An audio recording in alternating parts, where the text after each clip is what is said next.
प्रयत्न साधक है, तुम्हें आलस्य छोड़ना पड़े। मेरे पास लोग आते हैं, वो कहते हैं कि सुबह का ध्यान जरा मुश्किल, 6 बजे आने में कठिनाई होती। तुम समझ ही नहीं रहे कि तुम क्या कह रहे हो। अगर तुम्हें 6 बजे उठने में कठिनाई हो रही है तो तुम्हें मन के बाहर जागने में तो भयंकर कष्ट होगा। अगर 6 बजे उठने में तुम्हें इतनी मुश्किल मालूम पड़ रही है तो जीवन के चाक से छलांग तुम कैसे लगाओगे? एक छोटी सी आदत कि तुम 6 बजे नहीं उठते रहे हो, बस 2-4 दिन आलस्य पकड़ेगा, पर आलस्य को तुम जीतने देते हो और आलस्य की कीमत पर ध्यान को खोने को तुम तैयार हो, तो ध्यान का तुम्हारे मन में कोई मूल्य ही नहीं है। अगर मूल्य होता तो ये सवाल तुम उठाते ना। कोई आता है, वो कहता है कि 4 ध्यान में तो थकान हो जाती, अगर 2 छोड़ दें। तुम 4 ही छोड़ सकते हो, क्योंकि 4 में थकान होती, 2 में आधी होगी, लेकिन होगी तो। और मैं जानता हूं कि अगर मैं तुम्हारे मन को सुविधा दूं कि 2 छोड़ दो, कल तुम आओगे कि 1 ही करें, तो क्योंकि वही मन, 2 में भी तुम थकोगे तो ही। अगर तुम उस सूत्र को बांध कर चलते हो तो तुम आज नहीं कल आलस में डूबना ही पसंद करोगे, क्योंकि कुछ भी करने में श्रम तो होगा। ध्यान रहे, जीवन श्रम है, मृत्यु विश्राम है। तो अगर मरना हो तब कुछ करने की जरूरत नहीं, अगर जीना हो तो कुछ करना पड़ेगा। और अगर विराट जीना हो तो विराट उद्यम करना होगा। अगर परमात्मा को पाना हो तो ऐसा छोटा छोटा प्रयास काम नहीं करेगा, तुम्हारा पूरा जीवन ही प्रयास बन जाए। तुम रत्ती रत्ती दांव पर लगा दो अपने को, कुछ भी तुमने बचाया तो तुम चूक जाओगे। यहां पूरा ही दांव लगेगा तो ही तुम बच सकते हो। इसलिए थोड़े से लोग उपलब्ध हो पाते हैं, कोई कारण नहीं सिवाय आलस्य के। तुम ध्यान भी करते हो तो तुम ऐसे करते हो कहीं पैर में चोट ना लग जाए, कि कहीं किसी का धक्का ना लग जाए, कि ऐसा करें कि थक भी ना जाएं। तुम कर ही क्यों रहे हो? तुमसे कहा किसने? लेकिन तुम साफ भी नहीं हो, तुम ऐसे धुंधलके में जीते हो जहां सब अंधेरा अंधेरा है। तुम्हें यह भी पक्का नहीं कि तुम यहां आ कैसे गए, कैसे चले आए तुम। कोई आ रहा था, तुम साथ आ गए,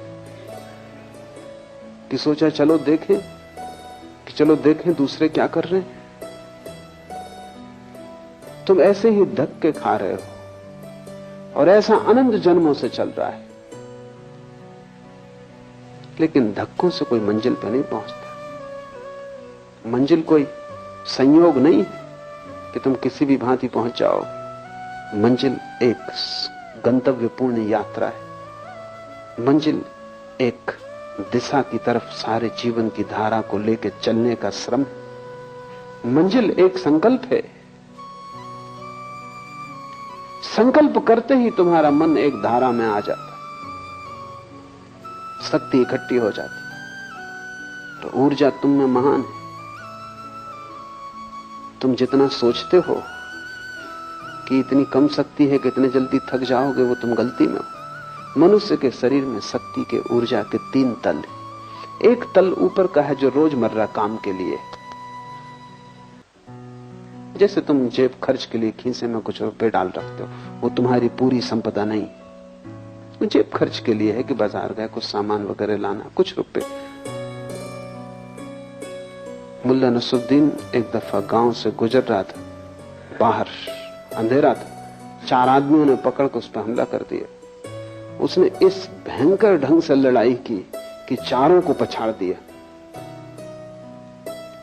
बामुश्किल वो 4 उस पर कब्जा कर पाए, बामुश्किल। और जब उसके खीसे में हाथ डाला तो केवल 7 पैसे थे। तो उनने कहा हद कर दी नसरुद्दीन, 7 पैसे के लिए? नसरुद्दीन ने कहा कि मैं नहीं समझा कि तुम 7 पैसे के लिए लड़ रहे हो। बाएं पैर के जूते में 500 रुपए छिपा रखे। लेकिन तब उनने भी हिम्मत न की उसका बायां जूता खोलने की, क्योंकि जो 7 पैसे के लिए ऐसा भयंकर श्रम किया, उन्होंने कहा नमस्कार, फिर कभी।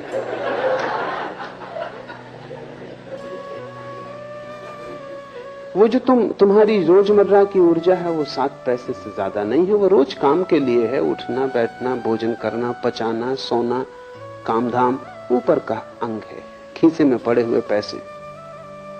जब तुम ध्यान शुरू करते हो वो चुक जाती, जल्दी चुक जाती, क्योंकि ध्यान उसने कभी किया नहीं, वो एक नया क्रम शुरू हो गया। अगर तुम उसकी ही बात मान के रुक गए तो तुम कभी ध्यान ना कर पाओगे, उसकी तुम सुनो मत। अगर तुम किए ही गए, जल्दी ही तुम पाओगे कि दूसरे तल की ऊर्जा संलग्न हो गई। कई दफे तुम्हें अनुभव भी होता है, तुम बैठे हो, रात सोने जा रहे थे, ऐसी नींद आ रही थी कि पलक खुलते नहीं खुलते थे कि तत्क्षण घर में आग लग गई। फिर तुम सो पाते हो, फिर तुम कहते हो मुझे नींद आ रही ना, नींद तिरोहित हो जाती। कहां से ये ऊर्जा आई? अभी तुम झपकी खा रहे थे और तुमसे कोई कहता गीता पढ़ो तो तुम कहते हो मुश्किल, लेकिन घर में आग लग गई। गीता छोड़ सकते थे लेकिन घर में आग लग गई। अब तुम दौड़ रहे हो, भाग रहे हो, बुझा रहे हो, और आग भी बुझ जाएगी तो भी अब इस रात तुम सोने वाले नहीं। अब तुम जागे ही रहोगे, कितनी कोशिश करो सोने की, नींद ना आएगी। क्या हुआ? दूसरा तल जो रोजमर्रा शक्ति का नहीं है, संरक्षित तल टूट गया। उसके टूट जाने के कारण तुम इतनी ऊर्जा से भर गए हो कि सब नींद खो गई। अगर तुमने ध्यान का प्रयोग जारी रखा, तुम थके ना, जल्दी ही दूसरी ऊर्जा उपलब्ध होगी। उसके उपलब्ध होते ही तुम पाओगे कि कितना ही ध्यान करो थकने वाला नहीं है, कुछ भीतर खर्च होने वाला नहीं। ये भी दूसरा तल है, एक तीसरा तल है। ये दूसरा तुम्हारा खजाना है, ये भी चुक सकता है, इतनी आसानी से नहीं जितनी आसानी से पहला तल चुकता है। ये भी एक दिन चुकेगा। महत उपाय तुम करते रहोगे ध्यान के तो एक दिन ये भी चुकेगा, और तब तीसरा तल टूटता है। वो तल तुम्हारा नहीं, वो परमात्मा का है, वो कभी भी नहीं चुकता।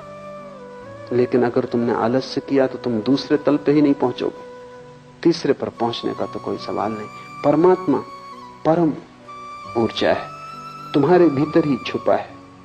पहला तल तुम्हारे मन का, दूसरा तल तुम्हारी आत्मा का, तीसरा तल परमात्मा का। मन को चुकाओ तो आत्मा की ऊर्जा उपलब्ध होगी, आत्मा को भी चुका दो तो परमात्मा की ऊर्जा उपलब्ध होगी, जो शाश्वत, जिसके फिर चुकने का कोई उपाय नहीं। फिर तुम विराट के साथ एक हो गए। इसलिए शिव कहते हैं प्रयत्न साधका।